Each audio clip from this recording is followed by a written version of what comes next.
Hey guys, it's Amy. I'm back. I posted my zucchini pasta video and it got really good responses, so I was a little surprised. I don't know. I've asked a number of times if you guys would like to see cooking videos. Nobody ever really, a handful of people said, like, yeah, maybe, great, whatever, if it's something I like. But, like, you guys really liked it, so who knew? I've got some requests. I'm going to make some meatballs, not tonight. Sorry, guys, but they're actually, I'm making avocado fries. So they're baked, they're not fried. They're cut like fries. The big reason I'm doing it is I made them the other night and they're fantastic, like I said. But I posted pictures and that was the first thing that people said. Like, I need a recipe. So give me your email, send you the recipe. No, post a video. So I guess this is a weird thing. I've made them before. I like them. I'm an avocado freako. I like avocados in ice cream. I like them in cake frosting. I like them in salad. I like them in their skin. I like them in guacamole. I make some baller guac, guys. All right, so I'll make that soon too. Also, I apologize again if I still sound kind of funny. You'll deal, right? Like, I don't feel good, so anyway. So first, I'm going to show you everything you need for this get up. It's not difficult stuff. Small list of things.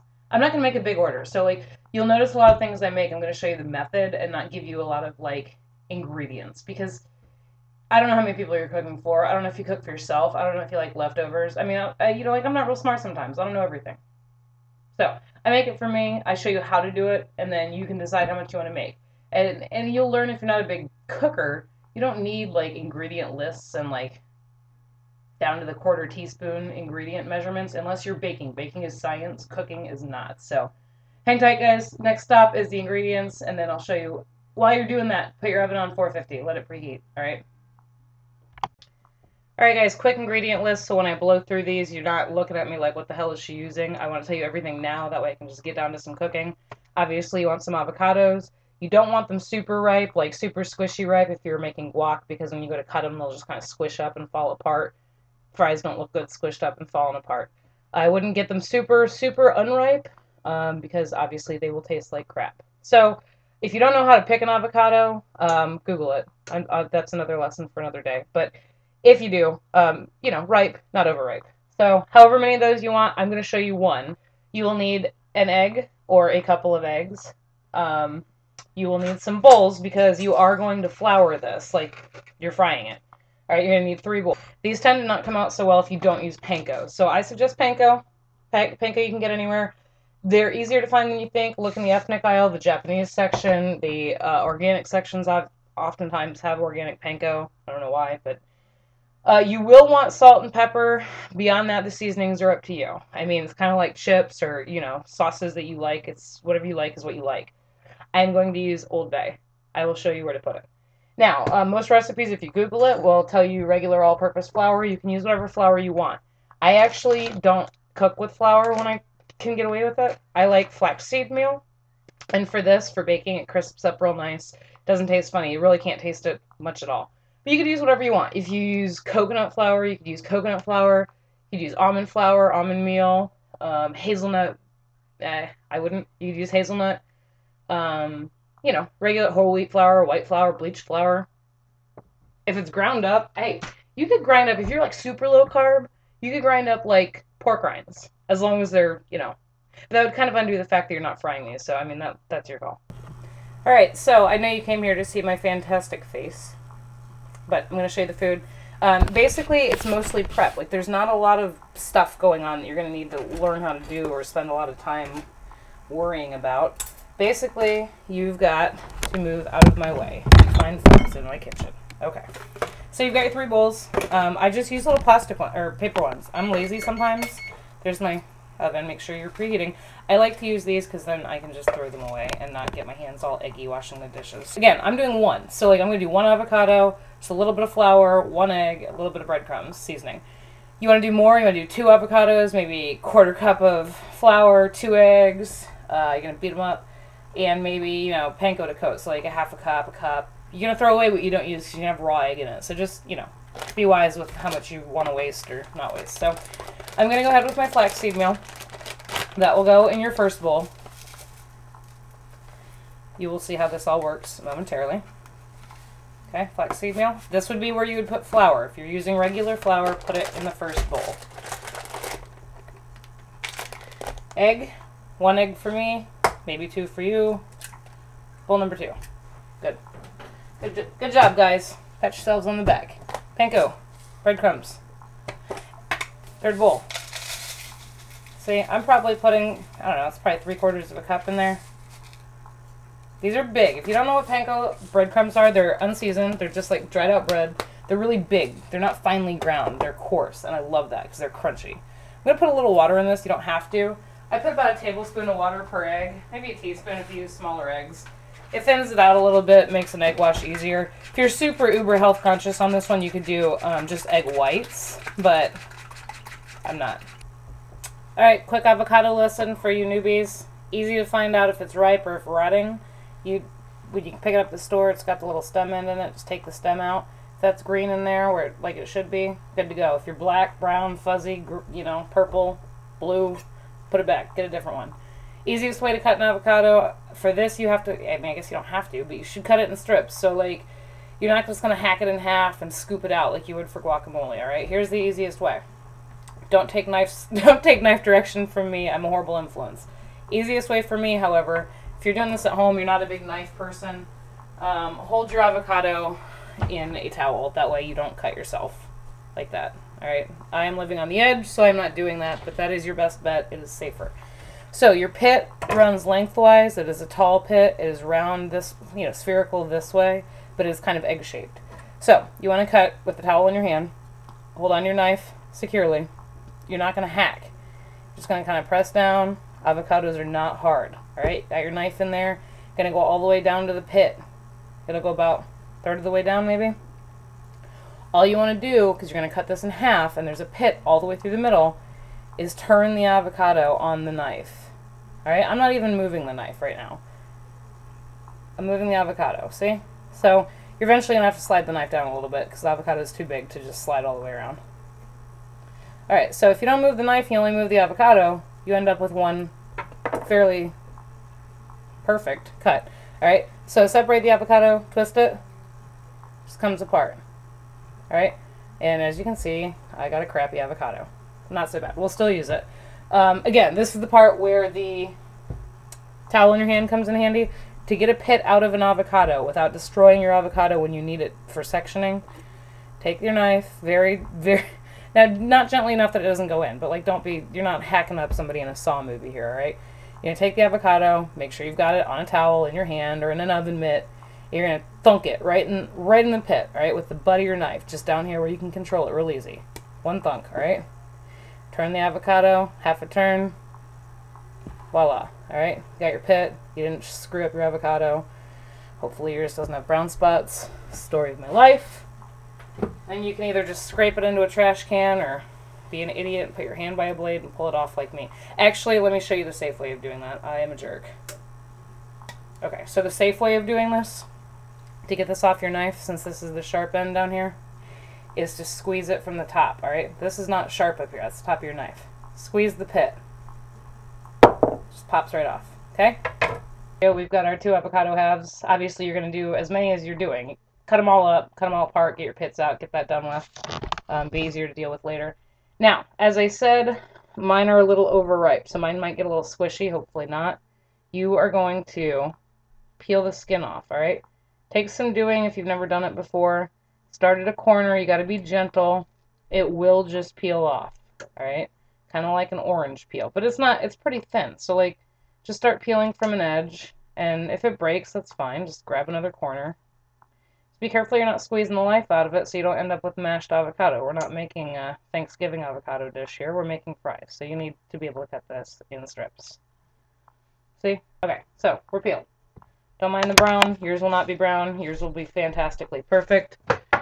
Alright, so all you're going to do, slice up your avocado long ways, okay? Not fat ways, long ways, horizontal. About 1/4 of an inch, half an inch. I wouldn't go too thin. Then you'll be eating all breading when you cook it up. Wouldn't go too thick because then, I don't know, wouldn't be like a fry, I guess. Alright, so basically, you end up with like strips, fries, you know, right? Not like a French fry, I guess, but okay. If you want, now look, this is subjective. This is up to you. If you want to put your seasonings in, put them in the flour and in the breadcrumbs and mix it all up, okay? If you want to do it that way, you can. I think it's wasteful because you're never going to use all the bread and you're going to throw it away anyway. You got to put a whole bunch of seasoning in there. It's just wasting a bunch of crap. Here's your setup. You want a cookie dish, baking dish, whatever size, shape you want. I put a piece of foil in it because that way I don't have to clean it as much when I'm done. Again, lazy. And you want a cooling rack, cookie rack, metal, please, or I guess anything else that's, you know, oven safe and friendly. This is going in the oven. This way they don't get all gummy on one side on the bottom. So just put this in there and we move on. All right, guys, home stretch. I'm just going to show you a couple here because you're going to see how to do it. You're going to see one or two, and then you do all of them the same way. So it's not difficult. Remember, when you're breading something, it's just like frying, all right? You got two hands, a wet hand and a dry hand. I leave my fork in my egg that I beat it up with, so I can kind of use that to help flip things and what have you. So here's basically what you do. It's real easy, all right? Take your avocado slices, throw them in your flour. For me, it's flaxseed meal. For you, it's flour. Maybe it's almond flour, coconut flour, whatever kind of flour. So this is going to be my semi-wet hand, all right? It's got avocado on it now. It's going to have breadcrumbs on it. You're just going to coat these in your flour or, you know, whatever you're using. Turn them a few times, sprinkle it on there, whatever makes you happy. That's all you got to do, all right? So they're coated. You're not looking for a caked-on coat here, just so long as they're coated. It's going to look like that, or probably more white if you use regular flour. Throw it in your egg wash. And you can do a few at a time. No reason you can't. They're all going to end up in the same place, right? Okay, so they're in the egg wash. This is why I leave my fork. Gonna flip them. Again, no need to soak. This isn't French toast. You're just getting them eggy. Now, another reason I leave the fork. When you pull these out of the egg wash, so you're not flinging egg all over your kitchen and you're not throwing egg in your panko here. Drip, let it drip. Get the egg off there. We're not making breakfast, we're making fries. Alright, so throw that in the straight into the breadcrumbs. Nothing fancy here, guys. Avocado fries. Here's my other hand. Other hand is going to be the breadcrumb hand. That way I'm not mixing everything up and getting everything gummy, sticky, disgusting, you know, whatever. I apologize, I'm not left-handed, so I'm trying to show you what's going on here. Not so easy. I'm not real coordinated. So, again, just make sure everything's coated. If not, it's going to be a pain in the butt to deal with anyway. You're going to have a hell of a time flipping them over. Flip them. You know, shake them up a little bit. Shake, shake, shake. Shake your booty or whatever. And then you're going to put them on your pan on the rack. Alright? So they don't get all gummy when you're baking them. Straight on the rack. Your rack will be fine in the oven. You put piping hot cookies on here the rest of the time you're using it, so no worries. It can take the heat. Alright guys, easy peasy, right? We got a full pan now. This is one avocado, alright? So like, think of that when you're making these. Now like I said, I'm spraying mine with a little bit of spray. This is butter flavored Pam. Some of your panko will fly off if you do this. It's an aerosol can, you know.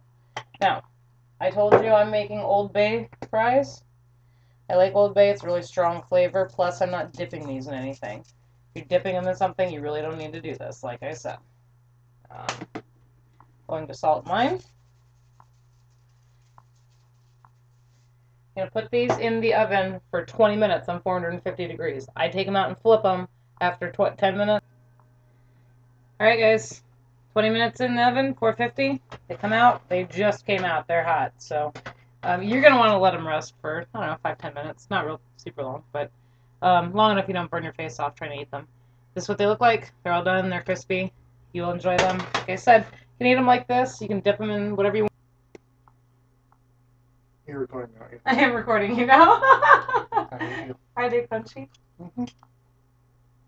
Show them. Oh, hot? Show them the inside. The inside gets soft, guys. Still an avocado, though. Yeah, it's delicious. I'm going to eat the rest of these now. Should we record you eating all of them? It's probably a bad idea. Alright, got you guys a little sneak attack in there. Basically, the point is, they're very crispy and crunchy when they come out of the oven. Depending on how brown you like them. I don't like them super brown. If you like them really browned and done, like, do it by all means. I take mine out when they're pretty light. Either way, you want to let them cool for a couple minutes when they come out of the oven. As you saw, Mr. Botter got his face burned off. So anyway, I don't know if I can show you. I'm going to show you how crispy they are. I'm going to try. See if you can hear this. Probably not. That was a fail. But you can see the inside. They get soft. They are avocado-y. They're super good. Delicious. And let's see if we can do this. Oh, you hear that? You see what a eating machine I am? Alright guys, try it out. Send me pictures. Thinking of starting a Twitter account just for these videos so I don't, like, drive all my MMA people away. We'll see. If so, I don't know what to name it. If you have handles, screen name suggestions, tweet them at me. I'm sure you already follow me right now on my Amesbell account, but I might do a new one. So make this, send me a picture. Tell me what kind of dipping sauce you made. I love sauces, so I'm not making one tonight, but I'd love to hear what you made. And maybe meatballs next, yeah? You guys got any requests? Meatballs and truffles are the request line right now, so. Oh, I've got a super secret, awesome, low-carby tater toddy surprise for you coming up as well. So stay tuned for that. Tell me what you want, tell me what you like, and I will see you guys next time.